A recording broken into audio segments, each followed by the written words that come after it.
very much. Do I have to do something? You have to turn You have to turn on. Yeah, that makes sense. Okay.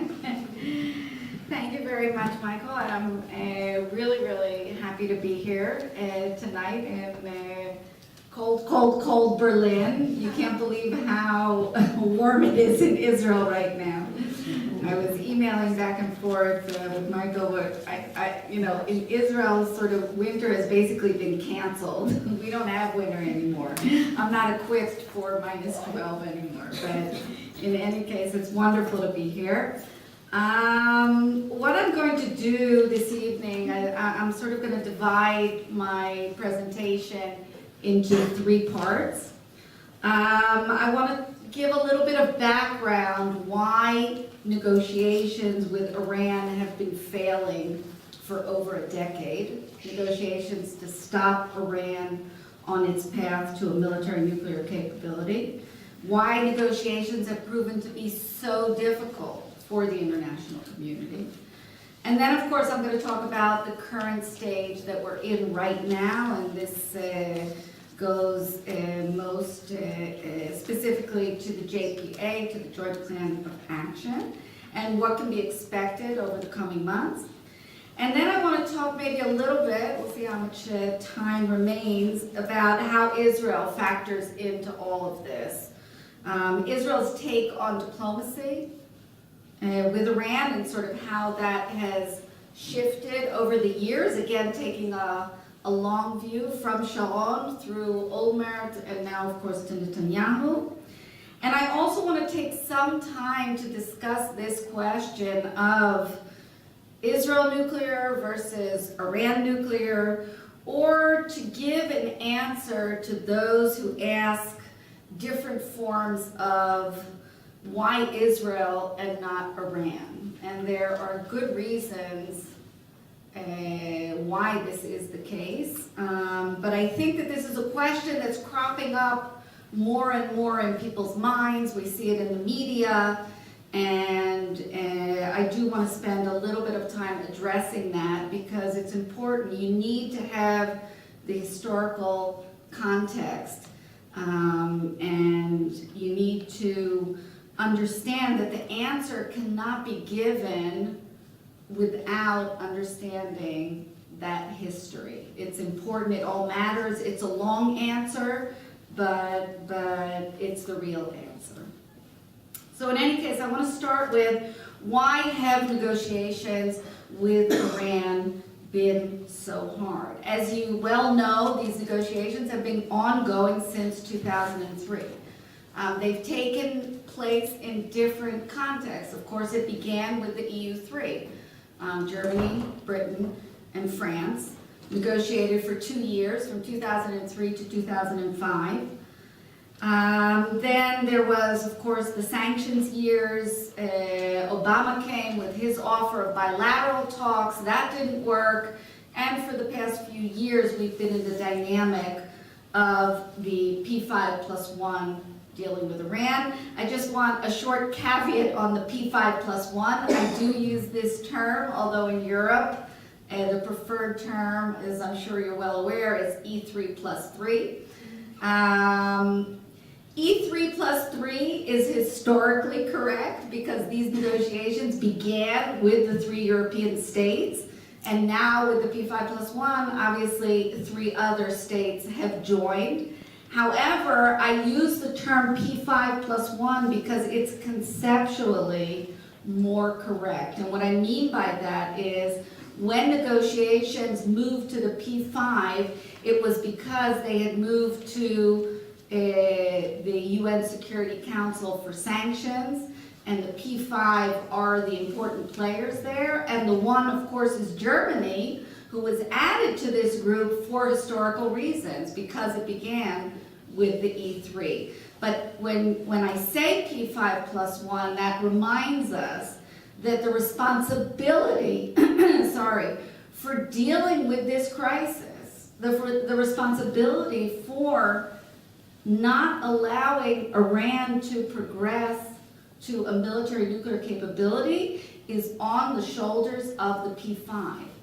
That's the setup of the NPT, which is where our story begins, right? This is all something that was born in the Nuclear Non-Proliferation Treaty.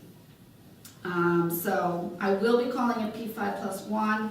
That's the reason. The first point that I want to discuss is the fact that diplomacy as a means of stopping Iran was not inevitable. It was a choice. It was a deliberate choice. And it was a choice that was influenced very much by the Iraq War. Okay, the Iraq War, you all remember, 2003, was supposed to be a war against Iraq because it had weapons of mass destruction.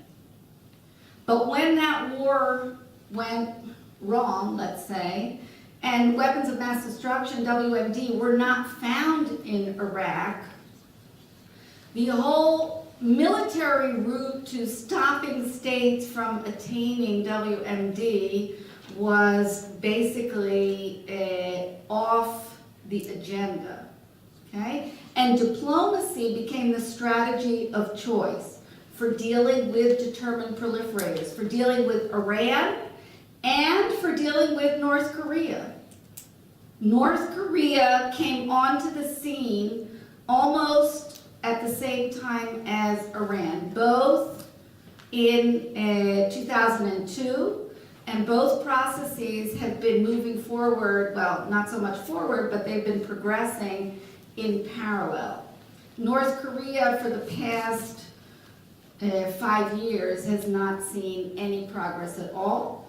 But for the first years, from 2003 to 2008, these two determined proliferators were being dealt with in parallel, and both through diplomacy, because diplomacy had become the strategy of choice. Now, diplomacy has always been the strategy of choice for Europe, but as you know, it was not the strategy of choice for the United States, but it became the strategy of choice for everyone after the Iraq War. However, even though we talk about diplomacy and negotiations with Iran, it must be very clear that this is what we call in international relations, it's a game of compellence. It's a game of compellence through negotiations. And that's very important to remember because that tells us a lot about the structure of this negotiation. Why is it a game of compellence? Because what is a determined proliferator? It's a state that joined the NPT, the Nuclear Non-Proliferation Treaty, made a commitment not to try to acquire nuclear weapons, and is trying to acquire nuclear weapons under the cover of the NPT. Negotiations, or more forceful measures when military force has been used, and it was used by Israel in 2 instances, and it was used by the United States not well in the Iraq War. But whether it's negotiations or military force, the goal is to get that determined proliferator back to the fold of the NPT. Back to the fold of the commitment that the proliferator itself made of its own free will not to go for nuclear weapons. Okay, so it's not really a negotiation like a normal negotiation that we have in international relations, and I'll say a bit more about that in a minute. So it's always an exercise in compellence. It's always pretty much a zero-sum game because we're talking about a state that was part of a treaty, is violating the terms of the treaty, and the international community is trying to get it back to the treaty. Okay, that's the structure of the negotiation. The Iraq War had 2 negative effects on diplomacy with Iran. First, the long shadow of the Iraq War and the fact that WMD, weapons of mass destruction, were not found ultimately in Iraq, constrained very seriously the efforts to find the smoking gun in Iran. Because a lot of people were saying for a long time, if we got it wrong in Iraq, maybe we're getting it wrong in Iran as well. Okay? So this made it that much harder to get the international community to agree that Iran was actually going for a military nuclear capability. That was the first negative impact or side effect, let's say, of the Iraq War. The second negative effect was that it made the United States gun shy. And because war was so discredited, it also undermined what actually could have been a quite effective lever of pressure on Iran, which is a credible threat of military consequences if Iran is not serious in negotiations. In other words, not actually using military force, but saying that military force is in the background if Iran does not negotiate seriously. That's a very important lever of pressure that could have been part of the dynamic of dealing with Iran, but it was not used that effectively over the years, and one of the reasons is the war in Iraq, because war was so discredited and the United States became so war-weary that it didn't even want to threaten military consequences. The problems of negotiating with Iran go back to the Nuclear Non-Proliferation Treaty, to the famous NPT. The roots are there. Now, on the one hand, the NPT is the only reason why the international community can demand anything from Iran.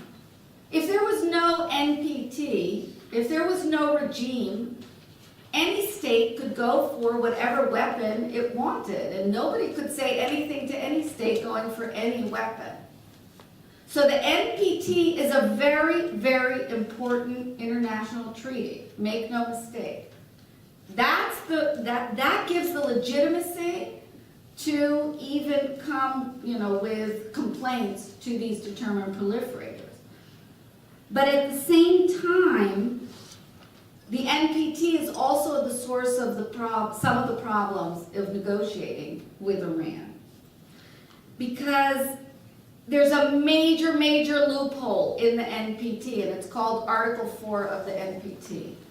And Article 4 of the NPT, which is part of the package of compensation that the nuclear weapons states gave to the non-nuclear weapons states that joined the NPT. Remember, the NPT, maybe you're not all familiar with the treaty, it's an unequal treaty. There are states that are members of the NPT that are nuclear states, those 5 of those, and they're the permanent members of the Security Council.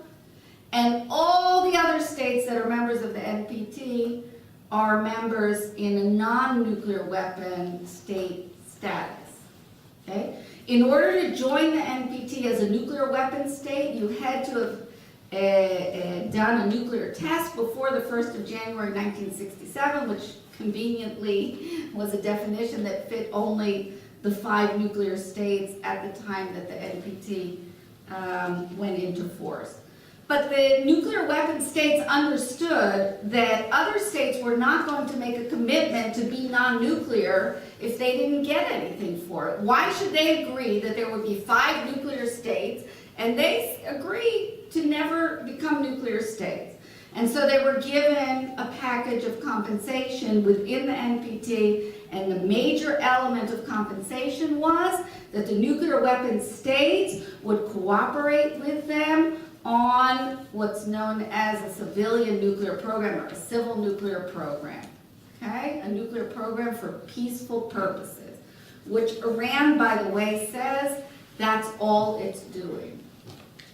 Every proliferator has used that as a cover for going for a military nuclear capability, okay? Because that Article 4, which gives the non-nuclear weapon states the ability to work on what's known as a peaceful nuclear program, it might be a misnomer, but in any case, Because at the heart of nuclear technology, the heart of nuclear technology is dual use. The same technology that you use for a civilian nuclear program is what you need for a military nuclear program. States are able to abuse that loophole, and they say that they're working on a civilian nuclear program when they're actually working on a military nuclear program. So the seeds of the difficulty in confronting any determined nuclear proliferator are in the NPT itself, because it does grant them the right to a civilian nuclear program. The other problem is that the NPT came into force at a time where nobody was thinking about the proliferators that the international community is dealing with today.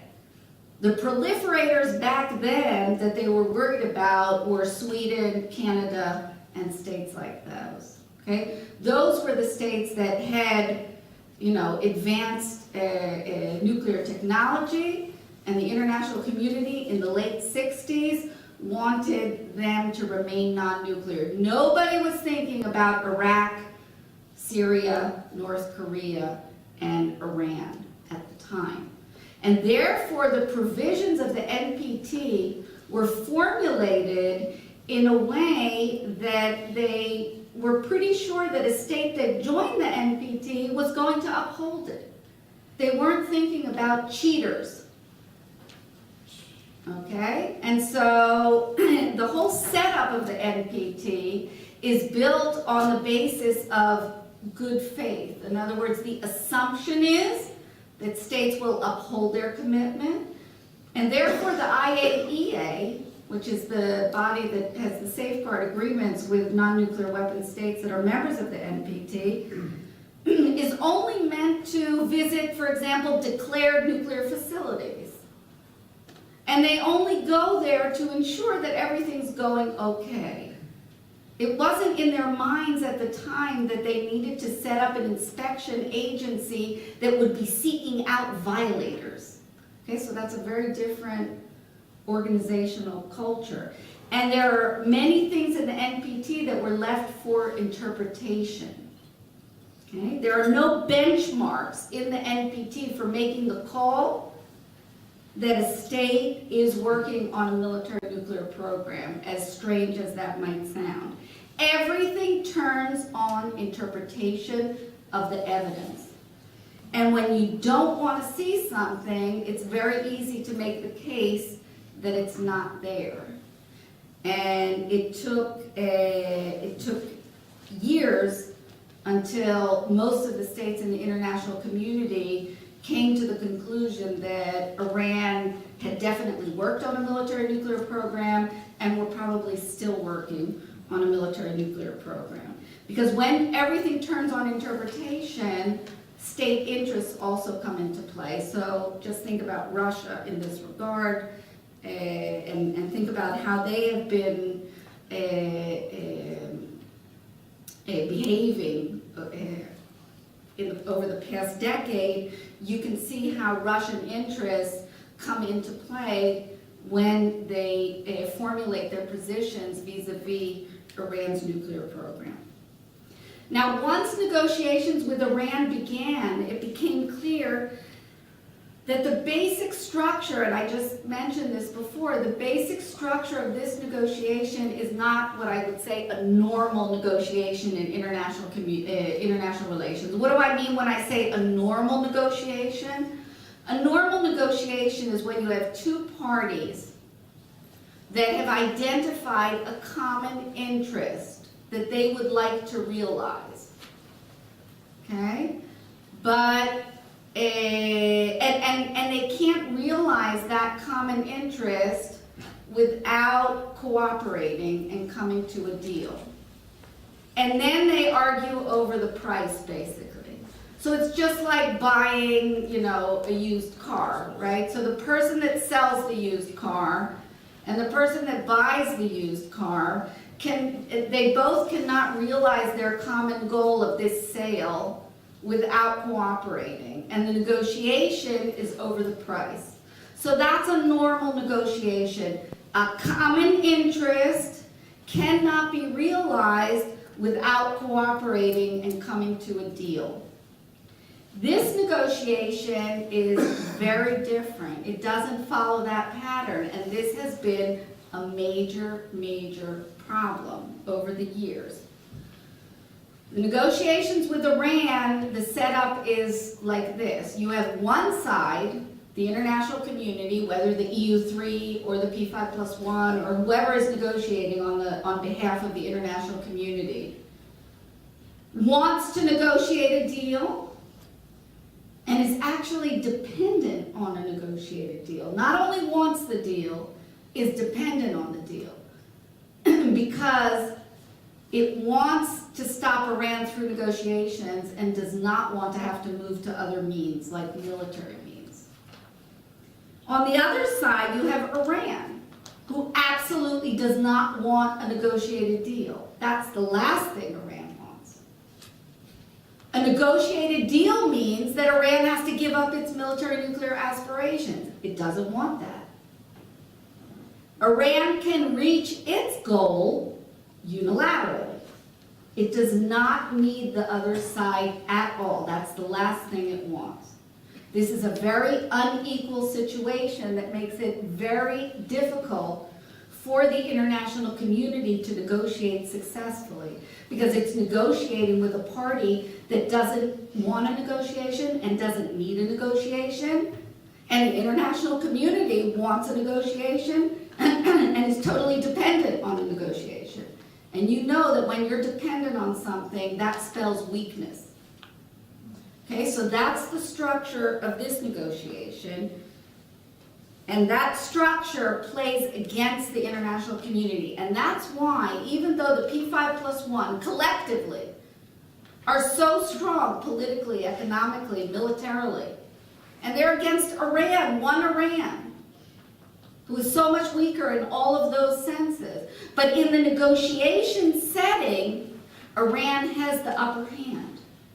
Iran has the upper hand in another sense as well. The 6 parties, the P5+1, are not on the same page with regard to almost anything that touches upon Iran's nuclear program. Or maybe lately there's more unity, but for many years they were not. Iran is a single state, knows where it wants to go, is very determined, and therefore can play a tactical game, which the international community cannot. So in this unbalanced situation, what does the international community have to do in order to make it more balanced, in order to get Iran interested in a deal? Because the baseline is Iran is not interested in a deal. Either you give Iran inducements, and that's what the EU3 basically tried to do in the early period. We call those in international relations carrots. Okay, so either you offer many, goodies, or you offer the stick, which in international relations boils down to sanctions, threats of military force, and military force. That's what's out there. So those are the tools that are at the disposal of the international community to try to make this a more equal negotiation. The carrots were tried, and it turned out that Iran was not interested in any of the carrots. And those negotiations broke down. By the way, they broke down, as I'm sure you remember here, before Ahmadinejad became president. People often make this mistake. They think that the European negotiation ended with Ahmadinejad. It ended before that, right? Because of some of these problems. So I mean, pressure has become the key to making this negotiation a more equal negotiation. And again, pressure means sanctions of all kinds, economic sanctions, other sanctions, threats of military force, as I said, or military force. And this is what has given the international community the only leverage that it has in this negotiation. And the real leverage came in 2012. The real leverage came with the biting sanctions of 2012. The biting sanctions that came from Europe, the oil embargo, and biting sanctions from the United States. But it took until 2012 for the international community to get real leverage in this negotiation. That's a long time. They had been in this process since 2003 without leverage.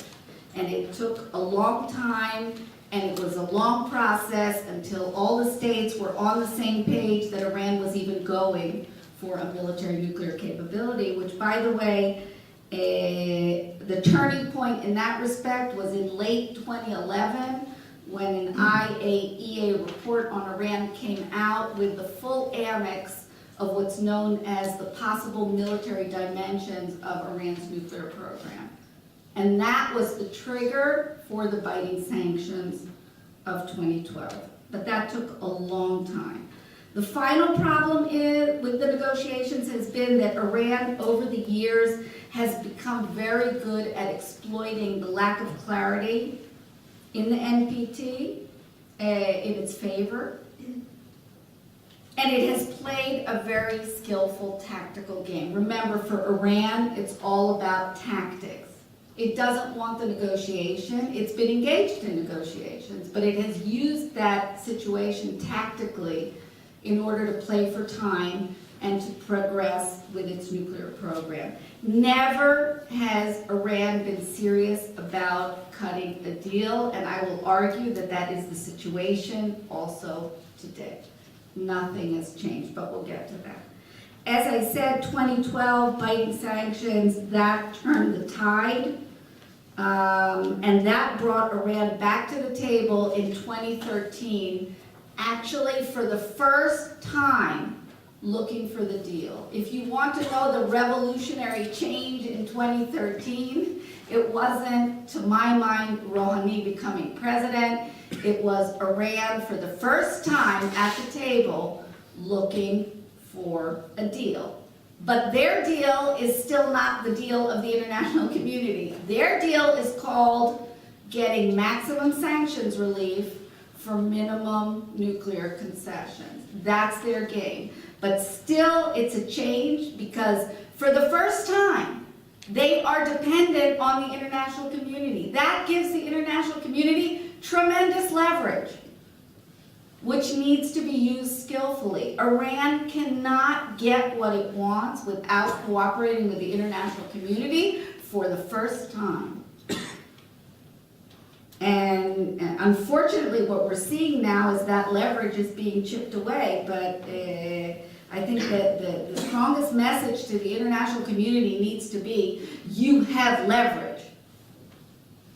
And when Iran says, we're going to leave the negotiations if you go for additional sanctions legislation in the United States, which, by the way, does not violate the JPA, the response should be to stand up to that and do what the United States thinks needs to be done. Not to say to Congress, you can't go for this sanctions legislation because Iran will leave the negotiations. I have news for you. Iran will not leave the negotiations because they need it now for the first time. And Iran, by the way, is a very, very rational country. It's not a nice country. I'm talking about the regime, by the way, not the country, and I have to make that distinction. Everything I'm saying is not about Iran as a country. It's just about the current regime. It's not a nice regime. It's not a reasonable regime, but it's a rational regime. Totally rational. I've followed it very closely over the past 12 years.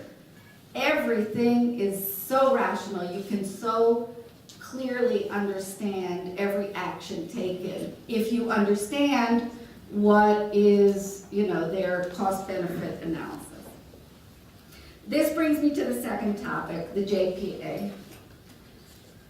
So, 2013, Iran is looking for a deal because sanctions are starting to hurt. For the first time, sanctions are hurting. I think this is one of the reasons why Rouhani was elected. You're all very well aware of the fact that Rouhani would not have been on the ballot if Khamenei did not accept him as being on the ballot, because those that he did not want to be there were not there. Rouhani is a staunch supporter of this regime. He's part and parcel of the Islamic regime. He's not something different. But Rouhani was talking about sanctions relief, and he was talking about internal reforms, which, by the way, if you look at the numbers of executions in Iran since Rouhani became president, situation is far from rosy. But in any case, before the elections, this was his ticket.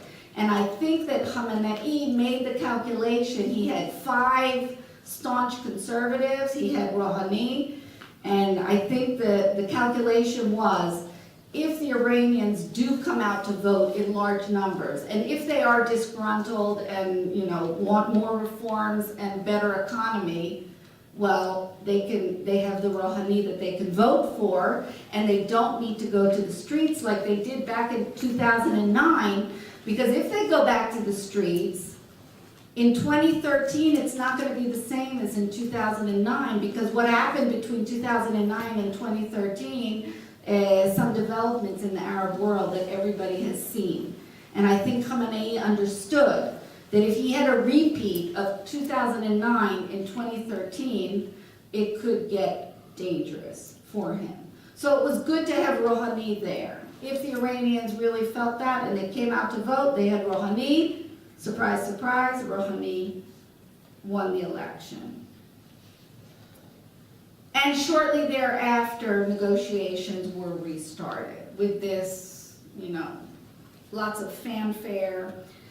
Here we have this moderate president, and we're going to be able to finally get the deal because he's moderate. He speaks English, Zarif speaks English, they do PowerPoint presentations, this is looking good.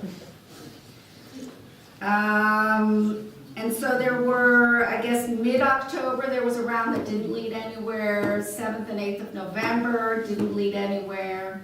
And then finally, in the 3rd round that was extended, November 24th, we were told that there is agreement on an interim deal.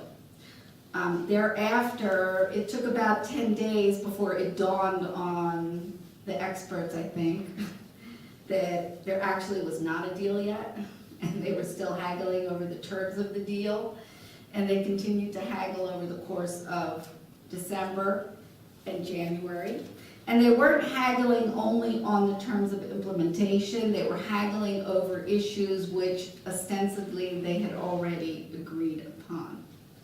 And this is something that I certainly predicted would happen, not because I'm a genius, but because we had seen this exact dynamic back in 2003 to 2005.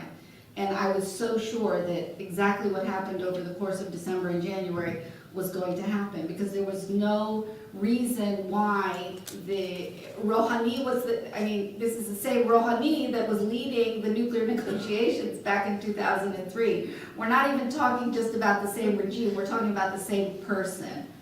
Okay, Rouhani back in 2003, 2005 bragged about his tactics and how he played the game so well. So why should he do it differently in 2013? Well, he didn't do it differently. And they have been haggling over Iraq, and they've been haggling over the advanced centrifuges and whether they'll continue with research and development. And then on January 12th, I think it was, we were told that they have resolved all the outstanding issues in dispute. And on January 20th, implementation will begin. By the way, twice before the Iranians had said everything was fine, and then we would get announcements from the White House that no, everything is not fine yet. But January 20th, it did begin. Again, lots of fanfare, IAEA inspectors at Natanz and Fordow to watch how they disconnect the cascades with regard to 20% enrichment. And a lot of people think that, you know, things are now en route to a deal with Iran, but I think that is hardly the case. So what are the current challenges for moving towards a comprehensive deal? First, it must be stated clearly, there is absolutely no indication from Iran that it has made the strategic decision to back away from its military nuclear program. If anything, we have evidence that the opposite is the case, okay? There's no indication of a strategic U-turn. So we are still in a tactical game. We're still in the same tactical game. Again, the tactical game right now is called maximum sanctions relief, minimum nuclear concessions. And this is what Iran is pushing for at every turn. So haggling over interpretations. The White House released a summary of the understandings for the implementation. The Iranians have called this a one-sided interpretation of what was understood. They do not accept what the White House released. This should be, you know, a red light for everyone. They're still not on the same page. We are in for more months of haggling over what actually has been agreed between the sides. Again, for Iran, this is a tactic. It has been used before. It should not surprise us that they're using it again. Another challenge, of course, is the whole issue of the sanctions relief. The United States has presented the interim deal as freezing the situation as far as Iran's nuclear program so that the sides can continue to negotiate on the comprehensive deal.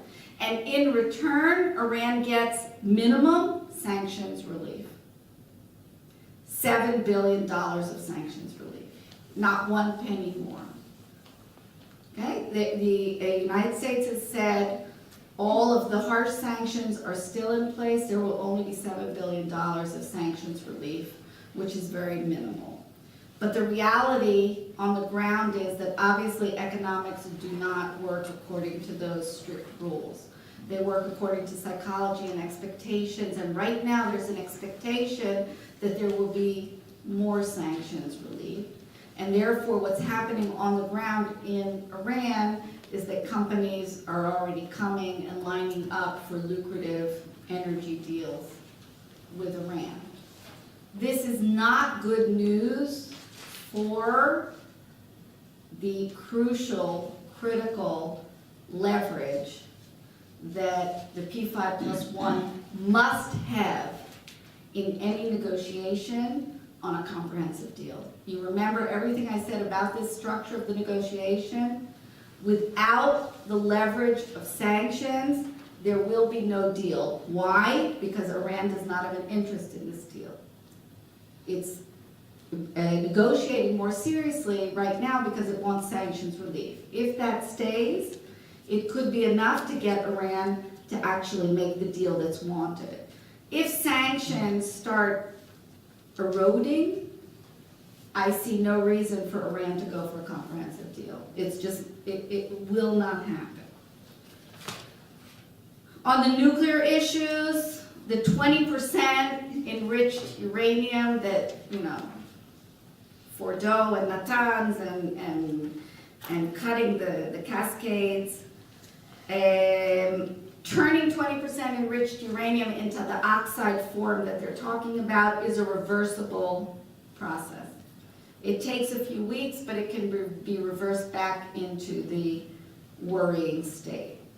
But more importantly, the 20% enriched uranium in 2013 became less important than it was in 2012. Remember in 2012, Netanyahu came to the UN, he was all about the 20% enriched uranium.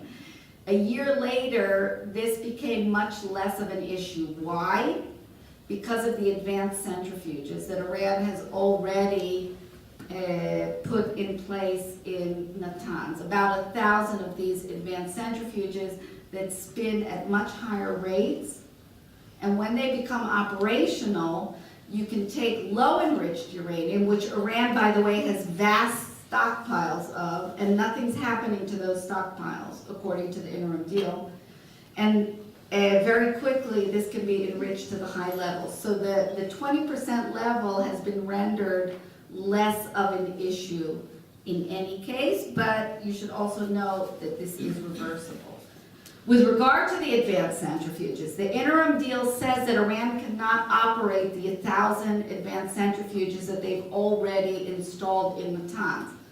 However, there's an important issue of the research and development on advanced centrifuges. The Iranians, the head of the Iranian Atomic Energy Organization, is talking about research and development into an even newer generation of centrifuges. If you've heard statements from Zarif and Rouhani lately, they have said clearly that they will continue research and development in all aspects of their civilian nuclear program. That includes the advanced centrifuges. This is a big, big problem.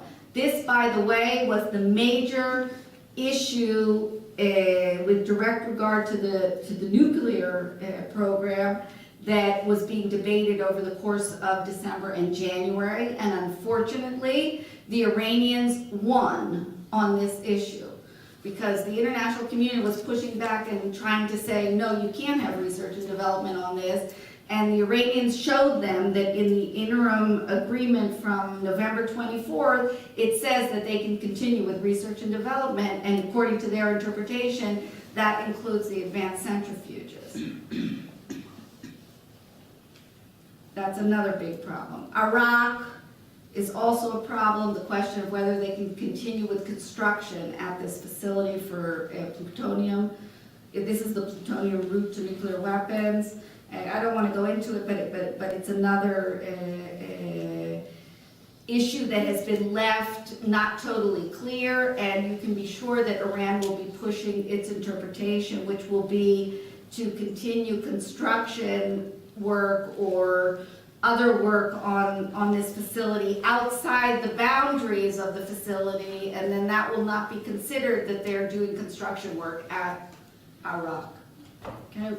Remember, for Iran, they are looking at the letter of the law, and if it's not said explicitly, then they will be pushing for the interpretation that will most enable them to keep the critical elements of their program. And finally, the issue of the possible military dimensions. Remember, I mentioned this IAEA report from late 2011 that talks about the military dimensions of Iran's nuclear program. This is all outside the interim deal. And we don't even have clarity right now with regard to whether the IAEA, who is supposed to be able to inspect this issue, for the past 2 years they've been trying to get into a military facility called Parchin to check something with regard to the possible military dimensions. It's not clear, according to the JPA, whether they still have the authority to continue clarifying that issue, or whether it's now under the purview of the joint commission that has been set up under the JPA. Okay, it could be that this is now their decision, and Iran will be part of the decision making, which you can understand will be problematic. The possible military dimensions are again a critical element of this whole issue, because as long as the military dimensions are not clarified, Iran can continue to say, as it says every day, we never worked on a military nuclear program. We have no intention of working on a military nuclear program. That's not our interest. Rouhani has said Iran never worked on a military nuclear program, which obviously contradicts everything we know about this issue. A word on U.S.-Iran dynamics that have been playing out over the past 2 months. Also a bit problematic. We see Iran having no problem insulting the United States, whether direct name calling, Satan, etc., or trashing the interim deal. Iran has said that this is a deal that can be reversed in a day. In other words, they can go back to their nuclear program in a day. They have said that this is a surrender of the West. And of course, they've said that they will not dismantle any centrifuges, ever. And there have been symbolic actions such as the foreign minister Zarif placing a wreath on the grave of arch-terrorist Imad Morania in Lebanon, which is a slap in the face to the United States, with over 300 Americans whose death is by the hand of this arch-terrorist back in the 1980s.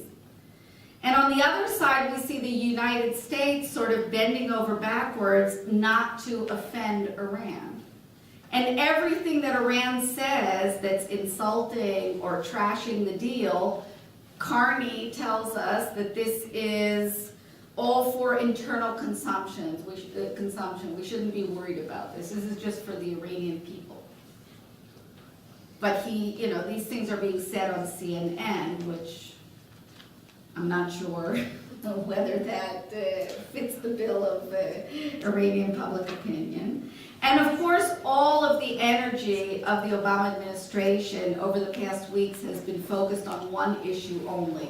Not what Iran is reacting, not what they're saying, not what they're doing. One thing only has been, the administration has been consumed by the issue of the sanctions legislation in Congress. So this dynamic, I'll just quote Elliot Abrams, has said the juxtaposition between the administration's weakness and Iran's chutzpah bodes ill for the next round of nuclear talks. That's Elliot Abrams, but basically that's a dynamic that I'm referring to because this projects U.S. weakness as far as standing up to Iran in the negotiation. And finally, there's a critical issue of the definition of the failure of this process. Again, the United States has been saying, look, this is just an interim deal. If it doesn't work, we will go back to pressure. The one thing they're forgetting, though, is what the operational definition for if this doesn't work is. There's no definition for that. What are the conditions that will make you say this hasn't worked? That's critically missing, and there's no clear compliance mechanism in the JPA. And even worse, the joint commission that I just mentioned, the Iran P5+1 joint commission that will be set up according to the JPA, oversees implementation, and it includes Iran. So you can imagine what the chances are that the Joint Commission is going to come to the conclusion that Iran is not implementing the deal. Okay? These are all problems, new challenges, new realities that have come with the JPA. So we see this innocent interim deal that was meant to just freeze the situation so that everybody has breathing space to negotiate the final deal, has taken on a life of its own and actually has some very worrying elements to it. Okay? Finally, on Israel, and I want to be brief here because I think I've already overgone my time. I have time? Okay. So how Israel factors in. On the negotiations, I don't want to say too much, just to say, to remind everyone that for most of the years of the negotiation, Israel's firm position was that it supports diplomacy. That was Sharon's position, that was Olmert's position. When Netanyahu became prime minister in 2009, that changed, of course. But we have to remember that two other things changed. Netanyahu came in 2009, he had already seen 6 years of diplomacy not working. And Iran was also in a much more advanced stage as far as its nuclear program was concerned. So the situation was much graver when Netanyahu became prime minister. Secondly, of course, it's a different personality of our current prime minister. The Iran nuclear issue is a big issue for him, and it's real. But if you look at the things that Netanyahu says specifically on the nuclear issue, there's really nothing there that it hasn't been said for years by the international community as well. It's more Netanyahu reminding the international community, this is what you have been saying. But now I'm afraid you're backing away from it. And this, I'm referring to Netanyahu calling the JP, or the interim deal, an historic mistake and being out of step with the rest of the international community. Again, if you listen to his speech at the UN, there's nothing that he says there that is outrageous or different from what the international community had been demanding from Iran. What changed was the international community was now in the place where they want to believe that with this new moderate president, Rouhani, everything will be different. So suddenly Netanyahu seemed out of step. I want to also say, just to point out what fuels Israel's frustration with regard to the Iranian nuclear issue. What fuels the frustration is that Israel, it's not Israel's role or responsibility to deal with the Iranian nuclear problem. This is an NPT issue, and you remember the 5 permanent members of the Security Council have the responsibility to deal with Iran. So it's not Israel's role, it's not its responsibility. Israel is not part of the negotiations, obviously. But Israel is the state, together with other states in the Middle East, that stands to suffer the most from the adverse consequences of the failure of those that do have the responsibility to stop Iran, whereas those that have the responsibility to stop Iran will suffer at least in the short term, not in the long term, by the way, but in the short term, from the adverse consequences of their own failure. That's the recipe for frustration that Israel's feeling. It's not its role, but it's going to suffer the most if those that have the role fail. And that's why you hear Israel with the rhetoric that's coming from the Netanyahu in the main. Final point is with regard to Israel's nuclear policy of ambiguity and Iran nuclear, and why I believe that these are two totally different issues. The question, why is Israel allowed and Iran not allowed, assumes that all states are equal when it comes to the nuclear issue. But, and the reason they think that is because actually of the NPT. Okay, the NPT creates a sense of not only equality among states in the nuclear realm, but if you can say identicalness. In other words, it makes it seem as if all states are identical in that regard. They all have the same obligation, those that are members of the NPT as non-nuclear weapon states, to be non-nuclear weapon states. But the truth is that that's not the case. And states are very different from one another in many, many respects. And those differences don't disappear when we talk about the nuclear issue.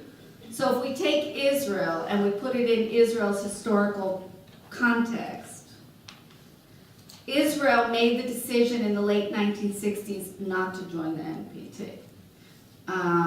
It never got the benefits of the NPT. This was a conscious decision that Israel made, probably because it had just or was about to cross the nuclear threshold itself, and did not want to make a commitment to an international treaty that it would not be able to keep. Israel's problem was that its best friend, the United States, was the major promoter of the NPT. This caused a problem. The United States was not happy with Israel's suspected nuclear activity. And this was causing friction throughout the 1960s. And it came to a culmination as the NPT was gathering momentum in 1967, 1968. And it was really getting to a tense situation until in September 1969, Golda Meir, the Prime Minister of Israel, decided that she had to go to the White House to meet with President Richard Nixon and to explain Israel's unique security situation. And that's the meeting that happened on the lawn of the White House. There's no record of this meeting, but what everyone assumes transpired in this meeting is that Golda Meir explained to Nixon, look, from our point of view, this is for existential purposes only. Because there happen to be states in the Middle East that would like to see us cease to exist. That's why we need a nuclear deterrent. That's why we can't join the NPT. Because we're not going to join the NPT and then cheat on the NPT. So we have to remain outside the NPT. I'm making this up, but I would say that this is a good guess of what probably she said to Nixon. And she seems to have convinced him. And this meeting of heads of state in September 1969 is viewed by most as the beginning of Israel's policy of ambiguity. Because with that conversation, the United States agreed to let up the pressure on Israel as far as joining the NPT, and Israel made the commitment to keep a low profile in the nuclear realm. Low profile means not talk about it, not issue threats, and obviously not do a nuclear test. That's Israel's policy of ambiguity. Israel doesn't say yes, Israel doesn't say no, Israel doesn't say anything. But I co-authored a book in Hebrew that came out in the mid-1990s, Israel's Nuclear Image in the Eyes of the Arabs. And it's very clear that the Arab states understood that Israel's nuclear deterrent was for existential purposes only. So whenever anyone says, what does this nuclear thing help you? You've been involved in so many wars. Well, that's exactly the point. If it's a conventional war that doesn't pose an existential threat to Israel, the nuclear issue will not come into play. That's a good thing for the region, for the world. That's a good thing, that it should not come into play. Israel has an ironclad record of restraint and responsibility in the nuclear realm. Has never issued a nuclear threat, and even in the Yom Kippur War, there's new evidence out that Golda Meir rejected out of hand when the defense minister Dayan wanted maybe to do something in the nuclear realm because he actually thought that Israel was on the verge of destruction, which, by the way, would be the only scenario in which this would come into play. That's a very strong record of over 40 years of restraint and responsible behavior in the nuclear realm. And there happen to be entities in the Middle East that seek Israel's destruction also today. There's Iran, there's Hamas and Hezbollah. I'm not saying that they can destroy Israel, but it's in, their, manifesto to destroy Israel, fire missiles and hit civilian and population centers. So it's not paranoia on the part of Israel. And that's all the nuclear issue is for Israel. And that's why the best thing possible is that this is low-key, low-profile, not talked about, but any country that was in Israel's situation would do exactly the same thing in order to ensure its very survival. That's Israel and the nuclear. Iran and the nuclear is a totally different story. It's a state that joined the NPT. made a commitment to remain non-nuclear, and has been cheating and deceiving and lying to the world for years. Not only that, it's issuing threatening rhetoric in the region, not only to Israel, but first and foremost to Israel. It's rhetoric that says Israel has no place in the Middle East. This rhetoric goes on all the time. Israel has no place in the Middle East. Israel is an illegal entity that is going to shrivel up and die. This is Iran's rhetoric. So it's a record of deception, of cheating, and of aggressive behavior and rhetoric in the Middle East. So when the nuclear issue is put in context, and it must be put in context, there is no basis for making this comparison or saying, why should Israel be allowed and everyone is on Iran's case? There are very good reasons why everyone is on Iran's case, and those reasons have absolutely nothing to do with Israel's history with the nuclear issue. And with that, I'll stop.